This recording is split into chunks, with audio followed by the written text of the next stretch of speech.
What's up, coolers, and welcome back to Barça Dream Team. And we're back again, this time to discuss the two big money offers made by Barça to sign Nico Williams. We've got a lot to cover in today's video, guys, so let's get started. The big news is that Chelsea are pretty much out of the race for Nico.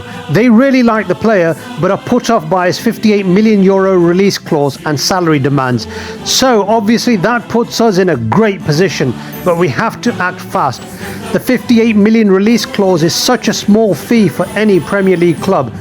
And if Nico has a good tournament in the Euros, and I'm sure he will, guys, then we'd be in big trouble.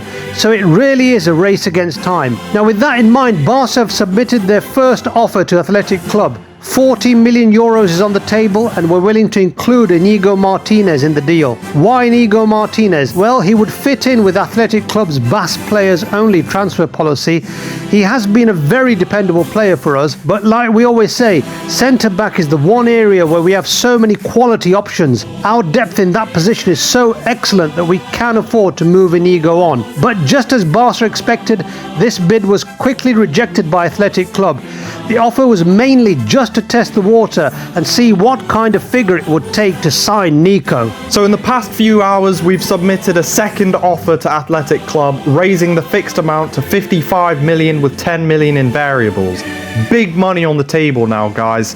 As for the salary, we're hearing Nico is currently on €10 million per year at Athletic Club, which is around 200k a week, and Barça would be willing to offer him a salary of between 8 to 15 million per year, making him one of the highest earners at the club. So some of you may be wondering, why are we paying so much money when we can just pay the release clause instead? Well, with the release clause, we need to pay the full 58 million, whereas by negotiating with Athletic Club, we'll have to pay a higher transfer fee, but the cost could be spread over a longer period of time. We know that Barca likes to spread the cost of big money deals because that's exactly what we did when we bought in Ferran and more recently with Vitor Roque. But within the club, the feeling is that the second offer may still not be enough for Athletic Club to let Nico go, and that's where the one-to-one rule becomes so important.